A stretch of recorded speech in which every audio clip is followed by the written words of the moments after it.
નમસ્કાર. CB24 news સાથે હું રેશમા આપનું સ્વાગત કરું છું. એલજી હોસ્પિટલમાં સારવાર ન મળતા દર્દી વિનોદભાઈને તેમના પુત્ર અન્ય હોસ્પિટલમાં લઈ જવાની ફરજ પડી હતી. 5મી જુલાઈ રવિવારની રાત્રે 2 વાગ્યાની આસપાસ હાટકેશ્વરમાં રહેતા 65 વર્ષીય વિનોદભાઈને તેમના પુત્ર ઇમરજન્સીમાં સારવાર અર્થે લઈ ગયા હતા. ઘરમાં પડી જવાથી વિનોદભાઈને માથાના ભાગે ઈજા થઈ હતી અને 2 ઇંચ જેટલો ઘા માથામાં વાગ્યો હતો, જેથી ટાંકા પણ લેવા જરૂરી હતા. જોકે અડધો કલાક સુધી ઊભા રહ્યા બાદ પણ કોઈ ડોક્ટરે સારવાર કરી નહોતી. ઇમરજન્સી સારવારના મુખ્ય ટેબલ ઉપર ડોક્ટર ઊંઘતા જોવા મળ્યા હતા. ટેબલ ઉપર ઊંઘી રહેલા ડોક્ટર વિડીયોમાં પણ સ્પષ્ટ દેખાઈ શકાય છે. એલજી હોસ્પિટલમાં સારવાર ન મળતા દર્દી વિનોદભાઈને તેમના પુત્ર અન્ય હોસ્પિટલમાં લઈ જવાની ફરજ પડી હતી.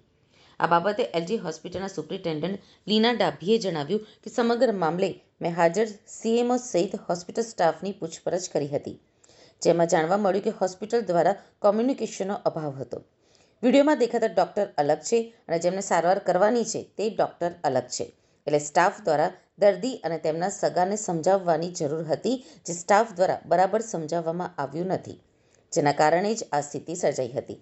અંતે સીએમઓએ સારવાર કરવાનું કહ્યું હતું, પરંતુ અડધો કલાકથી પણ વધારે સમય થઈ ગયો હોવા છતાં કોઈ સારવાર ન મળતા દર્દીના સગાએ દર્દીને અન્ય હોસ્પિટલ ખસેડવાની જરૂર પડી હતી.